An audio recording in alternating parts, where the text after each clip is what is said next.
Hello ladies and gentlemen, and welcome back to Metroid Prime 2 Echoes. In the last episode we came here to the pretty impressive looking, at least for a 2004 era GameCube game, Sanctuary Fortress. This episode we're going to be continuing to drive further into the fortress and get one of the cooler upgrades in the game. I mean, it's one that was in Metroid Prime 1 anyway, but it's still worth getting. So, now what we can do... Last episode, if you remember, we used a puzzle to stop this dynamo ring from spinning. Now we can actually progress around it. Don't touch the inner bit, that will kill the shit out of you. Well, it won't kill the shit out of you, but it's very painful. But what we can do here is get round to this side, and this is where we couldn't get to before. How does this help? This isn't where I wanted to get to at all. I wanted to keep going. Or was that just... Did I just literally walk the whole way around it? Well, that was cool. What the hell am I missing? Great start to the episode, Doctor. Great start. Oh, I'm missing the fact that there is a morph ball tunnel here. That should have been obvious, shouldn't it? Now we're kind of back at the beginning of the room. We're on the other side of this thing, and we can actually skip out a lot of the nonsense we just did by opening this thing. Anyway, so this leads through to where we kind of first came into this room last time, which is nice. We also have a little panel here, so if we scan this, it activates a lift, which takes us upstairs. Then up here, there is, wow, there's some stuff here. Wreckage is blocking access to a control system. Objects are composed of densium. They've been destabilized by heavy radiation. There's nothing we can do about densium at the moment, but do remember that, because we will need to come back here pretty soon, and we'll need to have a way of dealing with densium when we do. Dealing with densium, that's good to say. So, here, this is the temple access. So we're about to get to Sanctuary Temple itself. Oh dear, that's a quad. Hello. Right, remember quad, we first take out the command module. That was nice and straightforward. And then we watch the main module and see what it's going to do. Oh, it's... What the fuck? Oh, it's summoning another command module. Bastard. Well, fortunately I was able to destroy it. But it did so yes, so some of them do this. They will continue to summon new command modules, which will join onto them. So if that's the case, you actually have to hit the... What's it called? Kill the main body first, otherwise it'll just keep summoning new command modules, and then you can kind of actually take it out. Oh, that's a light shield, so we're running a little low on beam ammo. I'm like I am with missiles, I'm like, 62? That's so low, when actually it's not. That will last me for ages. Through here is the main Sanctuary Temple. And it's, as you can kind of see, big, as these temples always are.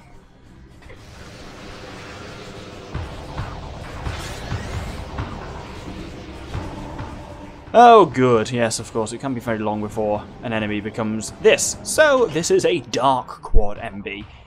Ink possession strengthens target, main body specializes in close combat, boosts attack and disrupt its vortex spin. Is this any different from a regular quad? Not really, no, at least in terms of how you handle it. Once again, a super missile will destroy the command module, then you wait for it to do the old super spin while we charge up a boost. That sounds like it's doing a super spin. Whoop! And then once it's down, a couple of bombs will destroy it. They don't seem to be any stronger than a standard quad. They're one of the weird dark ones where there's no difference between the dark one and the normal one. Let's suck up that missile and wait for him to do the old boost. There we go. And not the old boost, the old vortex spin. There we go. I swear I got him in the mouth there, and I did. Oh, did I boost through him and destroy him? That was cool. I didn't know you could do that. Well, that's worth knowing. So, welcome to Sanctuary Temple. You got a fair few chunks of stuff around the place, and if you scan them, they all say the same thing, which is a component of an incomplete mechanoid. Design similarities exist between incomplete units and the rogue mechanoid of Luminoth design found throughout the area.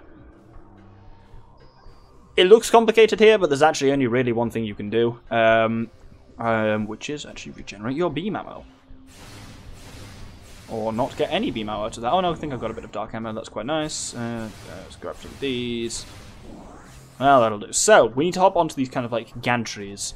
That's very Cthulhu-y over there. And you can basically move along the gantries and the... by just jumping around and by grappling. Let's destroy this and that. Nope. Oh, I do like how the dark ammo is like automatically sucked towards you. Can't go over there because there's a translator door, which we can't open yet. It's a cobalt translator, which we have not got access to. And over there is a door we definitely can't open because it requires a spooky new way of opening it, which we've not got access to. But we can grapple over here. Did I scan the Dark Quad? I didn't! God damn it, I only scanned the main body. Oh, that's annoying. I need to remember to scan both modules. Remind me of that later, viewer.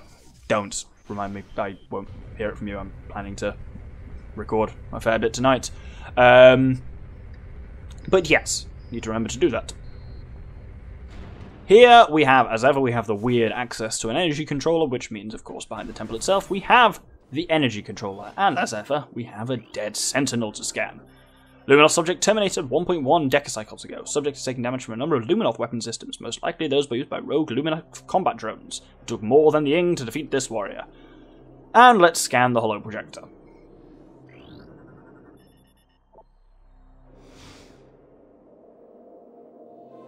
Hear the words of Olir, last sentinel of the fortress temple. May they serve you well.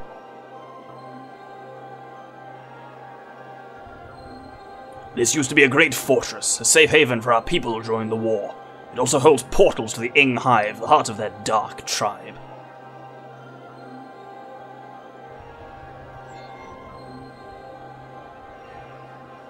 During the war, I built a number of mechanical sentinels to join me in battle. They were made to fight the Ing, and fight them they did, for a time. One by one, the Ing corrupted them. Now they attack with no mercy. Many went to Dark Ether with their Ing masters.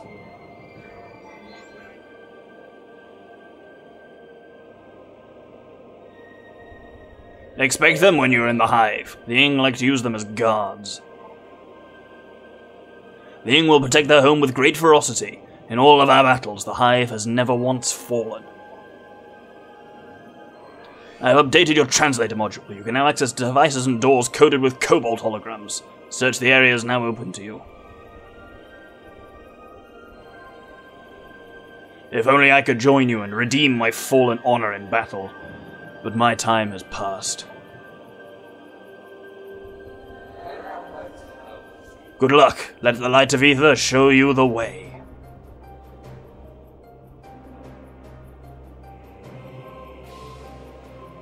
Oh, energy fully replenished. That's nice. So, Cobalt Holograms opens up a lot more of Sanctuary for us, and we start away straight here with Lore. The Final Crusade, the best of the Indiana Jones films.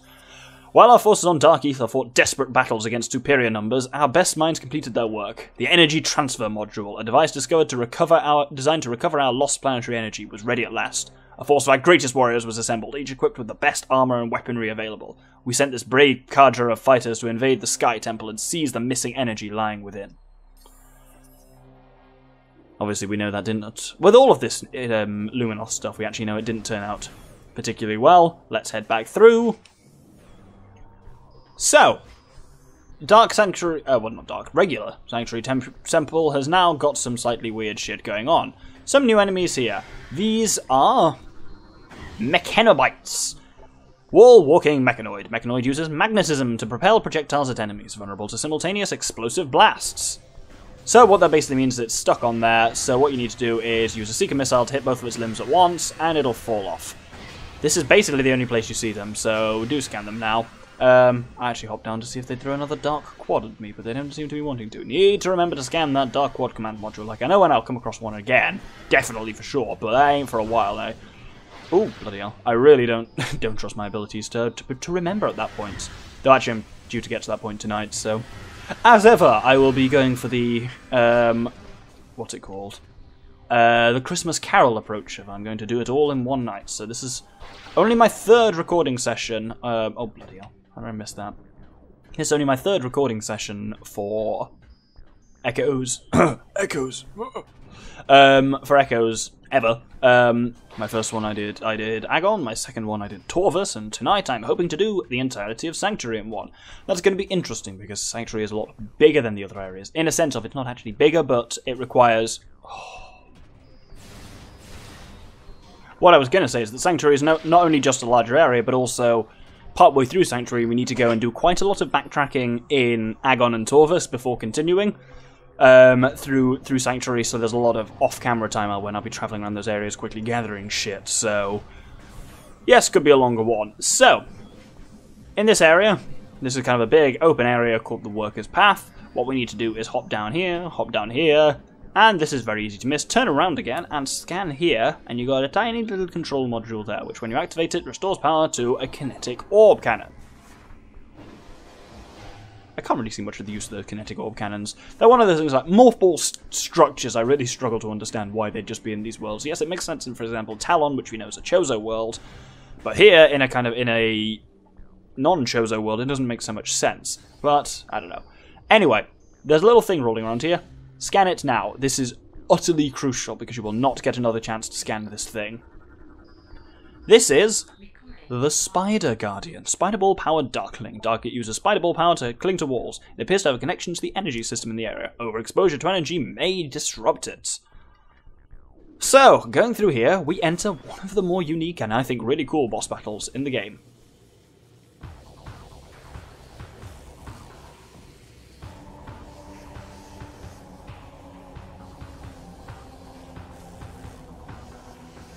So, this is the Spider Guardian, and look, there's kind of a lot of stuff going on here, but if you drop a mothball bomb, you'll notice it damages it, and its energy shield will change. It starts off blue, and it now becomes orange. Hit it again, it'll go red, and then hit it again, and you can do a nice bit of damage. So, what I want to do is position myself here. You'll understand why in a bit. If I drop a bomb there, that misses it. Let's wait for it to come around again. And let's drop some bombs there. Wonderful, so that's it down. Oh, that was enough apparently. So, that energizes a bomb slot and it changes to red. What we need to do, or to green even, what I need to do now is energize this bomb slot and two things will happen. It will come back to normal and also you'll notice that little panel opened. It'll then follow that pathway, hit an energy conduit and damage itself. That's how we damage the Spider Guardian. This is why I told you to scan it before as well. You can't scan shit when you're in mothball mode and this is your only chance to see the Spider Guardian. As you can see, those rails are always, the kind of blue rails are always what the Spider Guardian uses to move around. So you can measure its, you can work out where it's going to be at that point. Let's drop some there. Good, we got it with one. So it's the same process of you need to make sure you just damage it. Oh, that did it, good. And then when you've damaged it enough, use the bomb slot and make sure it then hits the, right, let's see if I can, oh, that's going to hurt me, but that should hurt it too. Balls, don't miss. Those aren't going to hit. Those aren't going to hit either. I need to try and get it when it's on the left. And then, yes, once you've hit it... Oh, those should be good. Balls, did none of them hit? That's ludicrous. Come on, up, go. Ah. And whoop. There we go. Now we need to get up to the left. Oh, balls, I might not have the time for this. So, it doesn't stay green forever. That is a limited time. You need to go around there, boost up, over the top, jump from this platform onto this. So it moves slowly when it's green, but once you energize the bomb slot, it will, oop, balls, speed up again. So there we go. Doors open, and it'll go full speed. Through the door, damage itself again. So each section is like a puzzle, and this is what makes this a really interesting boss. It's a puzzle boss. It's a mothball puzzle boss, which sounds like a horrible combination of things, but I think it actually works really well. It does get a bit bloody hard towards the end. I don't know if something can get a bit bloody hard, but apparently it can. So here, there's a lot of platforms which are in the wall. What I recommend is basically wait here, and it'll kind of go around to the bottom, and then it should come back up again before too long. At this point, you need to be prepared to basically drop off and drop a bomb on your way down. I dropped 3 just to be sure, and there you go, you damage it. That, and then this corner is your other chance to damage it. Oh, and that worked too nicely because it didn't actually work. Right, so it'll go down, then it'll come back up again, and then when it's off to the left, drop, and drop your bombs. Wonderful, that's the second hit, so that energizes the bomb slot. So now for this bomb slot, we need to get all the way up to the top, and now we can drop down and follow this pathway to get to bomb slot and energize. So now it'll speed up, but yes, again, it's following the path. And again, this only lasts technically a short amount of time, but it should almost always make it through. There we go. There's 4 zones in total, I believe, and that was the third. You will notice we've not done 3/4 of its damage to its health, so, you know, do remember that. So, we've got some crates here. In case you need to heal at all, this is a good chance to do so. And then we drop into... Oh, he says missing the healing. We drop into the final area. This is a little more complicated. Well, it's not, actually. For now, it's technically very simple, because it's just going left and right along this bottom bit, so bombing it is fairly straightforward. Let's slap those there. So, come here, hit this first... Oh, ball sack. Hit this first bomb slot, and it'll go across And now you'll notice there is a deflector there, so it goes up, across to the left, across to the right, and then it hits the conduit. Unlike in the other areas, we now don't move to a new area. We now have to use... So basically you'll see, if we damage it enough... Nope, wasn't quite ready yet. There we go. So, what we need to do now is hit... Not that, oh shit, I've cocked that up completely. So, we've got 2 bomb slots to hit to open 2 platforms like that. Unfortunately, we trapped it behind that one, so it's not going to be able to do it. You need to open these from the top first to ensure that you've definitely got enough kind of wiggle room to... you've got... Basically, it needs to be on the right side when you energize the first one. You'll see. Actually, here we shouldn't need to. If I... Oh, ball sack. Oh, I'm not having a good time. Kill it. There we go. Right, it's on the right side now. So, now we can energize this one. Basically, because now we want to make sure we don't trap it in that area, it will be deflected upwards. Then we go from here. Oh, nope. This is made much easier on the Wii version where you can flick the remote rather than having to drop bombs. Once you've energized all the available slots, again, it will bounce its way up. There's a lot of bouncing going on. But, should be fine with the conduits all in place, and it will hit the second power point. Now, we've got one more to hit in this area. And you can picture how this works. At least actually killing the thing with bombs is quite easy because it's only ever in this small line here. But then you've got 3 bomb slots to do. And this time I would advise doing it from the top-down approach, unless the Spider Guardian is in a particularly good position, which it's currently not. So let's ignore all of that. Oh shit, how do I get out of this? Oh, no. How do I disengage? Get out of the bomb slot, man! Ugh. I don't want to energize that one. Oh, I've cocked that up. I'll just wait for it to go back. Yep, well, it didn't take long anyway. That's the amount of time you have to hit all 3 slots, by the way, there. Turns out, don't get trapped in the wrong slot. That sounds rude. It's not, but it sounds like it could be. Right, wait for it to come here. This thing's basically a dark pill bug, for want of a better phrase. Right, let's move now. So move all the way out, up to the top. It's much easier to go down than it is to go up. Activate the top one, then we... Oh, God. Oh, I've not got a lot of time. Activate the second one. They're on top of a slope, which can be a bit piss annoying if you're going like me, too fast to each direction. Oh, just relax. There we go. Hit the second one, and then you can hop over gaps with a boost and hit. Oh no! If I cock. Ah! As you can see, margin for error is slim. Let's try that again.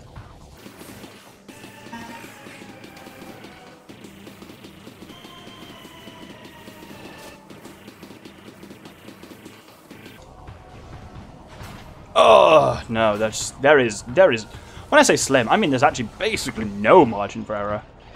Was that enough? Nope, but that was. Wonderful. Let's try that again. The issue is, yeah, because these upper 2 are kind of on the top of a hill. If you go up the hill too quickly, you can get trapped so easily. As in not you just going too far left and right. And feeling good about this one, though. We actually want to make sure it's on the right side here. Come on, shoot. Get across that thing. Oh, right, there we go. Okay, and that releases it, and it has to be on that right-hand side of that final thing rather than the left one. And now we wait.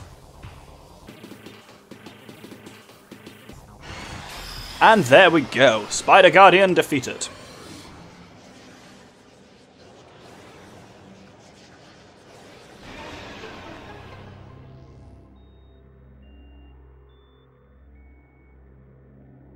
So I don't believe it's any particular surprise what one earns for defeating the Spider Guardian, but we'll go and get it anyway. Through here is, of course,